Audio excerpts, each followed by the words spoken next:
The morning sun spilled across the endless Kansas prairie, golden and alive, as if the earth itself were stretching awake.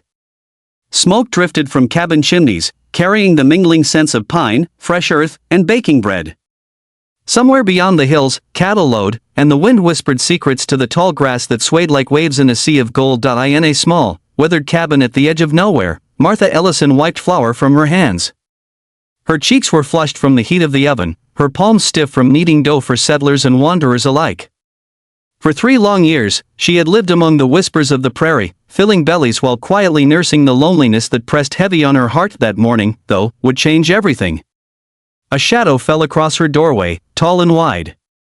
Jonas Riek, the biggest rancher for miles, dusted with sunlight, arms strong from years of labor, and eyes that carried both authority and a surprising softness. His cook had fallen ill, he said, and the men were starving. He needed her help. Martha's heart fluttered like a bird caught in a cage. She wanted to say yes, to seize the chance to prove herself, yet shame and doubt rose like smoke from the hearth. Her reflection in the tin pot reminded her of her size, of the world's judgments. "No one loves a fat girl," she whispered. But she also knew her hands could bake love itself into bread, stew, and pie. Jonas didn't ask for beauty or admiration. He asked for care, for someone who knew what kindness tasted like.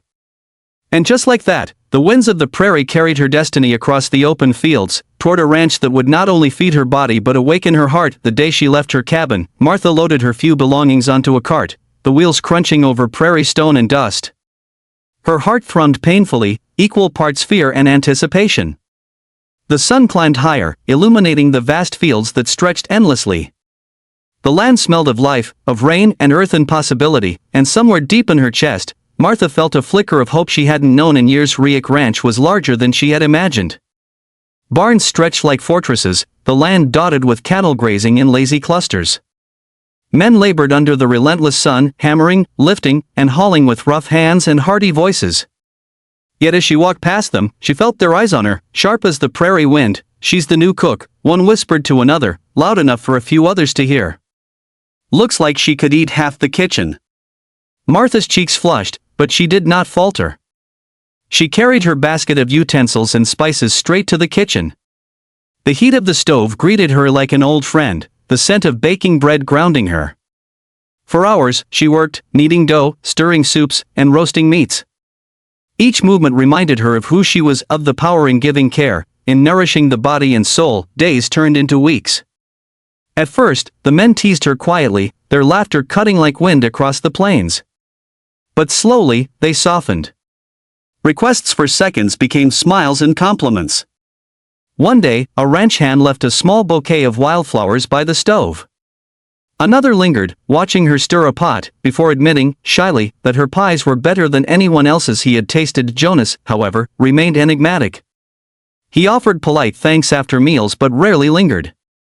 Sometimes, Martha caught him watching her with something in his eyes she couldn't quite name, softness, admiration, maybe even longing, but he never spoke more than a few words. Then, one afternoon, a storm rolled in from the plains. The sky darkened to slate, and winds howled as if the prairie itself were in turmoil. Martha was alone in the kitchen when the barn doors slammed open. Jonas stumbled in, soaked through, carrying a shivering calf in his arms. "Jonas," she cried, rushing to help him. Together, they carried the animal to the kitchen hearth, where the warmth and light seemed almost magical against the storm outside. Water boiled, blankets were draped, and the little creature slowly calmed under their care. When the calf was finally safe, Jonas sank into a chair, exhausted, the storm dripping from his hat and sleeves. Martha, hands still warm from tending the fire, looked at him. "You shouldn't be out there alone," she said softly, wringing her apron. "Neither should you," he replied, his voice weary yet gentle. "You work yourself to the bone for everyone else, but never let anyone care for you." She laughed bitterly, shaking her head. "There's nothing worth caring for, sir. I'm just the fat woman who bakes bread." "No," he said quietly, stepping closer. "You are the woman who has fed every hungry soul that crossed this land. You remember who likes honey in their tea, who needs extra stew when they're too sick to eat. Don't you dare call yourself just anything." Tears she had long kept locked away began to fall. Her hands, always steady with dough and spice, trembled.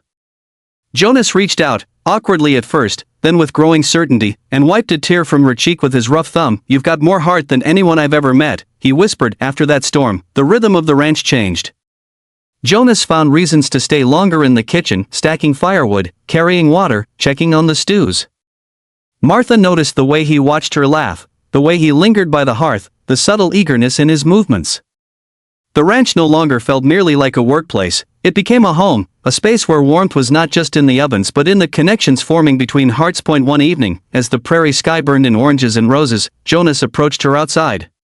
The cattle grazed lazily, the wind whispering secrets through the grass. He removed his hat, revealing eyes softer than she had ever seen. "Martha," he said, "I don't care what folks think about how a woman should look. You've built more love in this kitchen than I've ever seen in my life. I reckon I'd like to spend my days with someone who knows what love tastes like." Tears welled in her eyes. "Jonas, I've never wanted what people expect," he continued. "I've wanted someone who makes life richer, warmer, better." He reached for her hand, the same hands that had kneaded countless loaves and stirred endless pots now trembling in his. The same heart that had once felt invisible now beat loud enough to drown out the prairie wind. Months later, the ranch hands would laugh, teasing the couple, claiming their boss had married the cook. Jonas would simply grin, tipping his hat. "Best decision I ever made. Can't run a ranch without love and good biscuits." Martha, once hiding behind self-doubt and fear, smiled quietly. Her apron dusted with flour, her hands calloused but steady, her heart full. She had found a place not only to feed the hungry but to be cherished for the heart she had always poured into her work. The prairie no longer felt empty. It hummed with warmth, with laughter, with love that had quietly grown like the golden wheat across the fields, and through it all, the story spread like smoke over the prairie, like the scent of freshly baked bread, a reminder that real beauty is found in the heart, in kindness, and in the courage to let others see it. If Martha's journey touched your heart, please like, share, and subscribe to Kindness Corner. Remember, the most profound beauty isn't in mirrors, it's in the hands and hearts of those who care. Which part of Martha's story moved you most? Let us know in the comments below.